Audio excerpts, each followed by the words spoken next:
বীরকন্যা প্রীতিলতার স্মৃতিধন্য ঐতিহ্যবাহী শিক্ষা প্রতিষ্ঠান ডাক্তার খাস্তগীর সরকারি বালিকা উচ্চ বিদ্যালয় চট্টগ্রামে অধ্যয়নরত অষ্টম শ্রেণীর শিক্ষার্থীদের স্বাগত জানাচ্ছি। আমি মোহাম্মদ শফিকুর রহমান চৌধুরী, তোমাদের শিক্ষক। আশা করি পরম করুণাময়ের কৃপায় তোমরা সবাই ভালো আছো, আমিও তাই।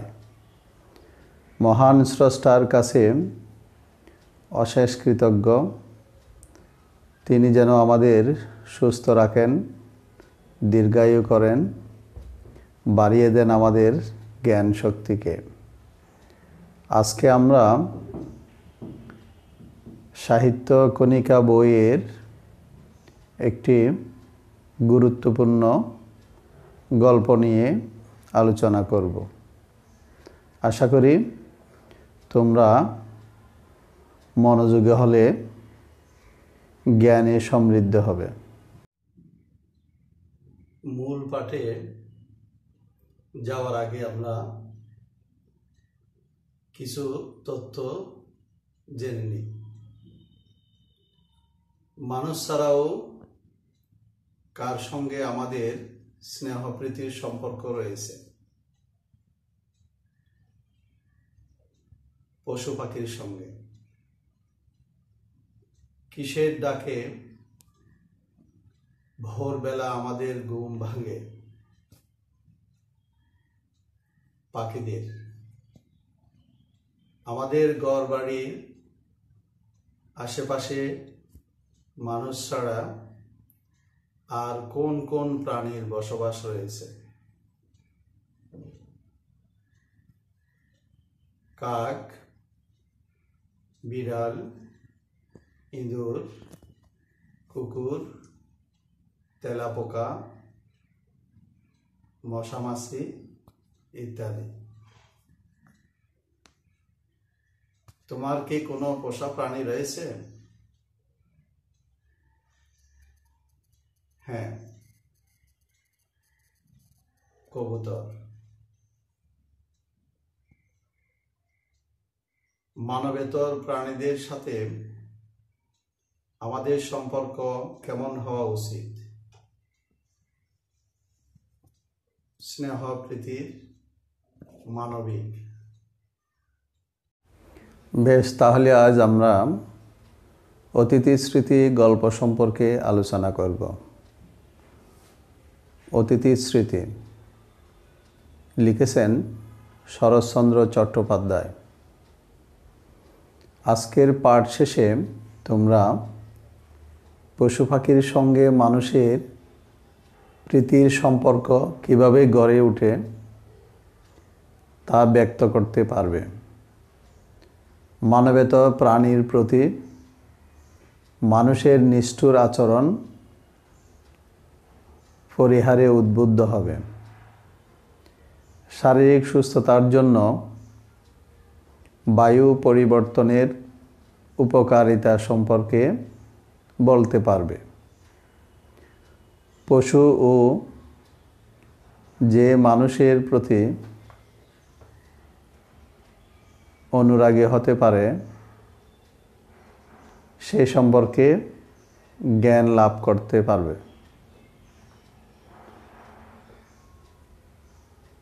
এসো এখন আমরা লেখক সম্পর্কে জেনে নিই।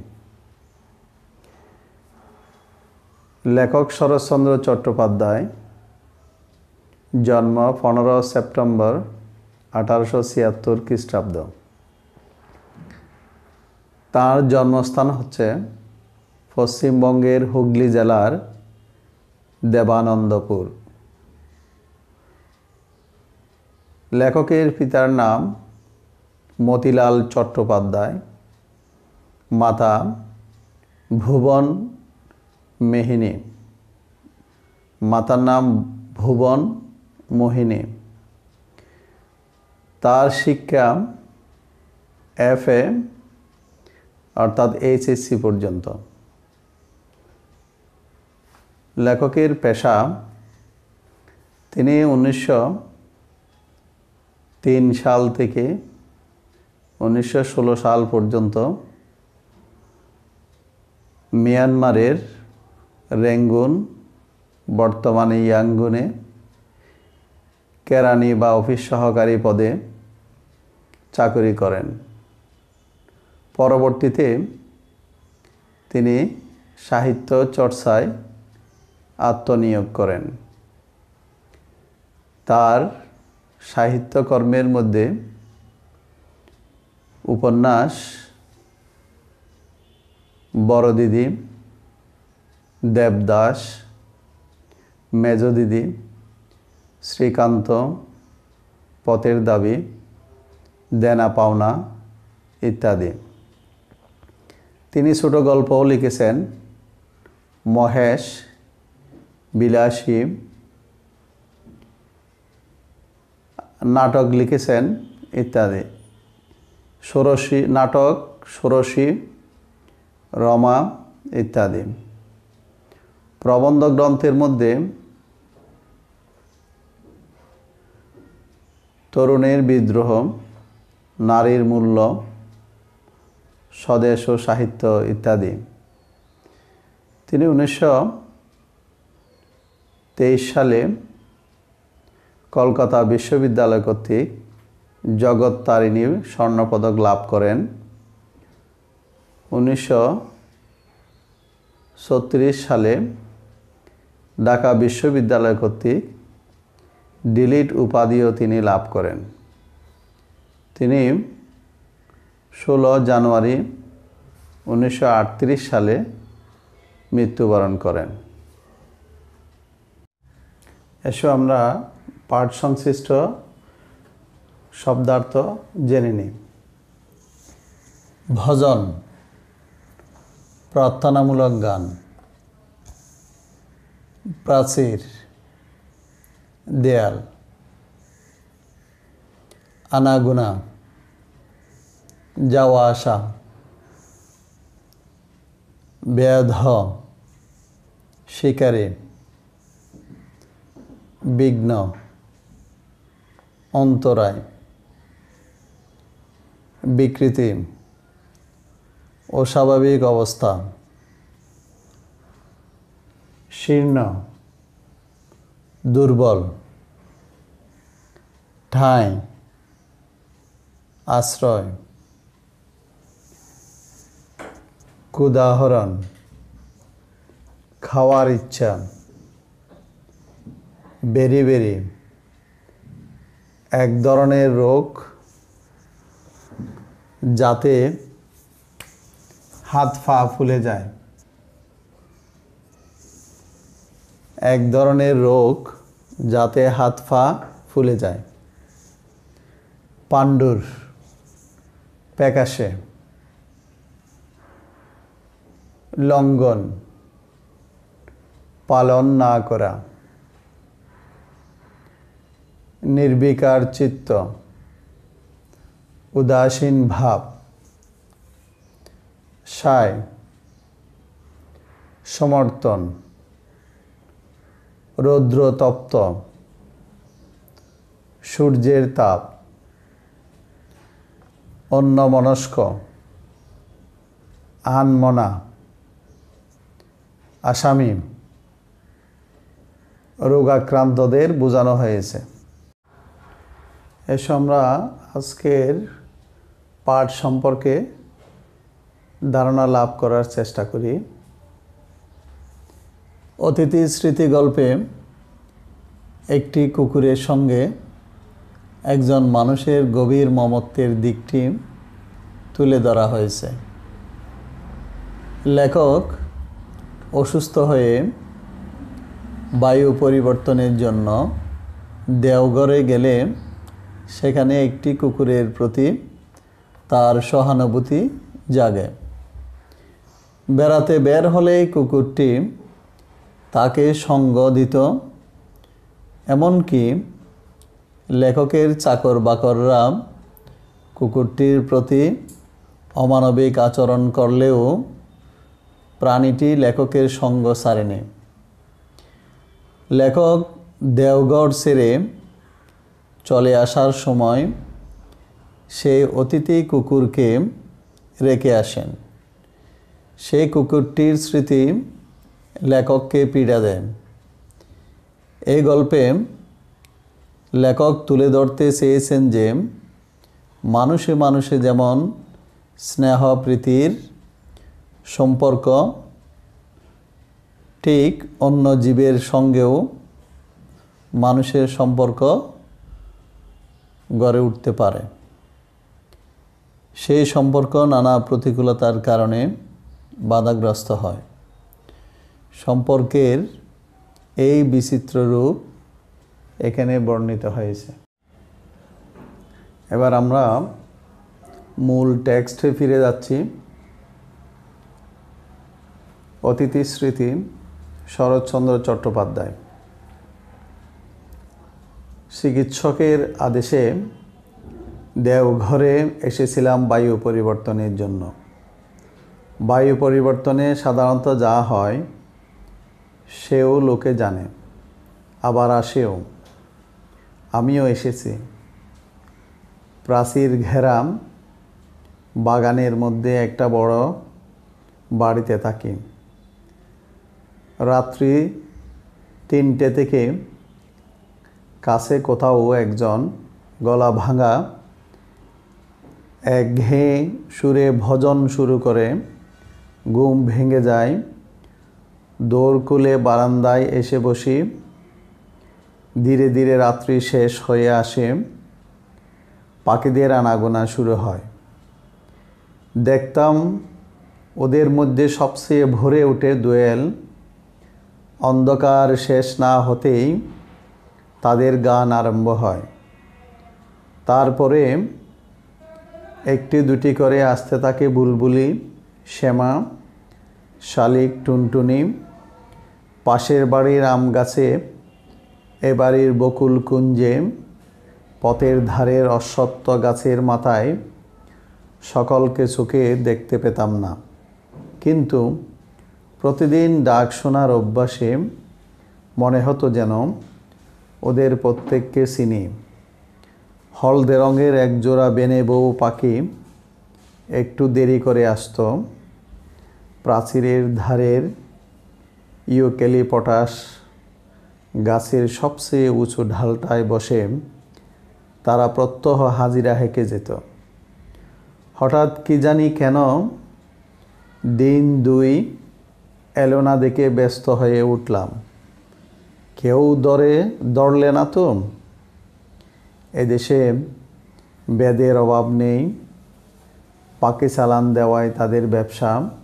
কিন্তু 3 দিনের দিন আবার দুটোকে ফিরে আসতে দেখে মনে হলো যেন সত্যিকার একটা ভাবনা গুছে গেল।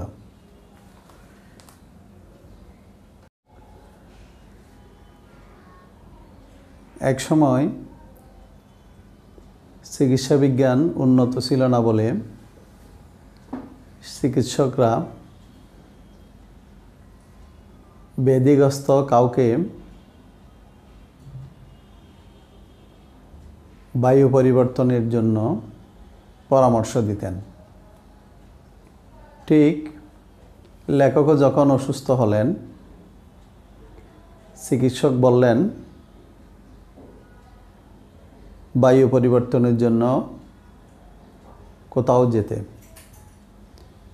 তিনি চিকিৎসকের পরামর্শ মতে দেওঘরে এসেছিলেন বায়ু পরিবর্তনের জন্য।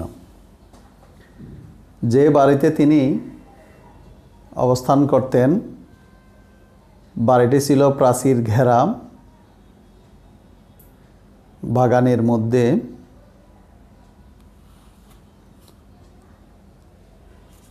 লেখক এই বাড়িতে কয়েকদিন অবস্থান করার পর একদিন তিনি ভাবলেন বাইরে একটু ঘুরে আসার জন্য। সেদিন পথে পথে অনেক বেরালাম, অন্ধকার হয়ে এলো। ভেবেছিলাম আমি একাকী। হঠাৎ পেছনে চেয়ে দেখি একটি কুকুর আমার পেছনে চলছে। বললাম, কী রে, যাবে আমার সঙ্গে? অন্ধকার পথটায় বাড়ি পর্যন্ত পৌঁছে দিতে পারবি? সে দূরে দাঁড়িয়ে লেজ নাড়তে থাকে। বুঝলাম সে রাজি আছে। বললাম, তবে আয় আমার সঙ্গে। এভাবে লেখক যখন বাইরে বেড়াতে গেলেন, সেখানে একটি কুকুরের সাথে তার পরিচয় ঘটে। পরদিন সকালে বাইরে এসে লেখক দেখেন ওই কুকুরটি গেটের বাইরে দাঁড়িয়ে আছে। তখন লেখক তাকে উদ্দেশ্য করে বলল, তোকে খেতে নেমন্তন্ন করলাম, এলি নে কেন? জবাবে সেই মুখপানে চেয়ে তেমনি লেজ নাড়তে লাগলো। বললাম, আজ তুই খেয়ে যাবি, না খেয়ে যাস নে, বুঝলি? প্রত্যুত্তরে সেই শুধু গণগণ লেজ নাড়লে অর্থবোধ হয় এই যে, সত্যি বলছো তো? রাত্রে চাকর এসে জানালে সেই কুকুরটা এসে আজ বাইরের বারান্দার নিচে উঠানে বসে আছে। বামুন ঠাকুরকে ডেকে বলে দিলাম, ও আমার অতিথি, ওকে পেট ভরে খেতে দিও। আমাদের বাড়তি খাবারের যে প্রবল অংশীদার ছিল এ বাগানের মালিনী, এ আমি জানতাম না।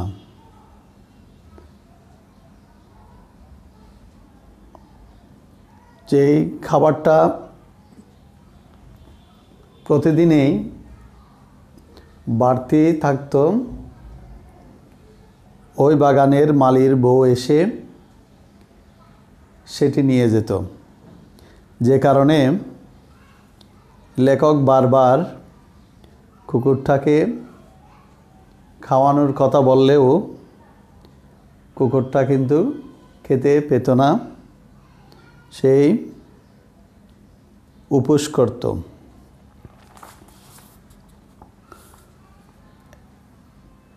একদিন লেখক জিজ্ঞেস করলেন চাকরদের, কুকুরটাকে আজ খেতে দিয়েছিস?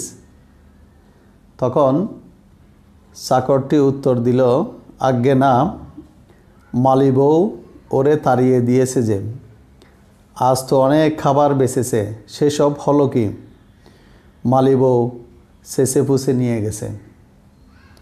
তাহলে আমরা কুকুরটার প্রতি একদিকে লেখকের মমত্ববোধ, অন্যদিকে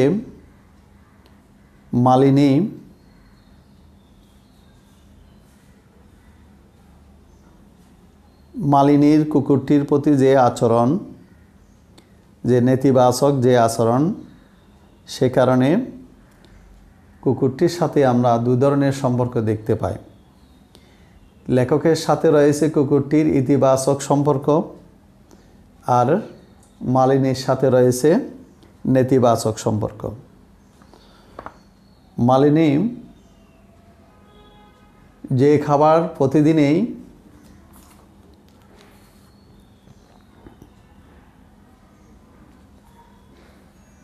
বাড়তি থাকতো, সেটি সেই সবটুকুই নিয়ে যেত। সামান্যটুকু সেই কুকুরকে দিতে রাজি ছিল না। এই অবস্থা থেকে আমরা সহজে অনুমান করতে পারছি যে প্রাণীর সাথে মানুষের সম্পর্ক বিচিত্র। সত্যিকার যারা মানুষ, তারা মনে করে জীবে দয়া করে যেই জন, সেই জন সে বিষে ঈশ্বর। অর্থাৎ জীবের প্রতি যদি আমরা দয়াবান হই, তাদেরকে যদি দয়া করি, তাহলে ঈশ্বরের কাছ থেকে আমরা অনেক কল্যাণ, ঈশ্বরের কাছ থেকে আমরা অনেক পুণ্যের অধিকারী হব। আবার অনেকে আমরা দেখি পাশাপাশি কুকুর কিংবা অন্যান্য প্রাণীদেরকে একেবারেই সহ্য করতে পারে না, তাদের প্রতি নিষ্ঠুর আচরণ করে, তাদের মারধর করে, তাদেরকে তাড়িয়ে দেয়। এই কাজগুলো কিন্তু করা উচিত নয়। আমাদের উচিত কুকুরসহ যারা আমাদের পরিবেশে যেসব পশু পাখি বসবাস করে তাদের প্রতি সদয় হওয়া, সহানুভূতিশীল হওয়া, মানবিক হওয়া, স্নেহপ্রীতির তাদের প্রতি দেখানো, তাদেরকে খেতে দেওয়া, তাদের প্রতি আন্তরিকতা পোষণ করা, এটা আমাদের উচিত।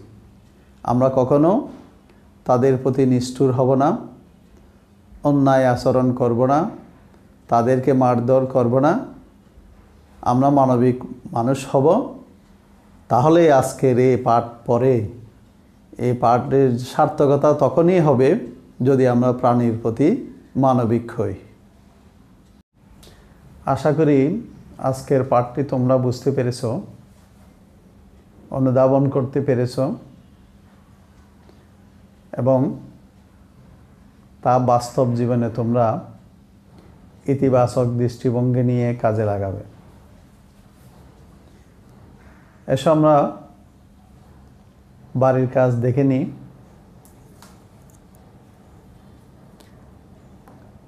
লেখো, তোমরা খাতা কলম নিয়ে লেখো, তোমার প্রিয় কোনো পশু বা পাখির কোন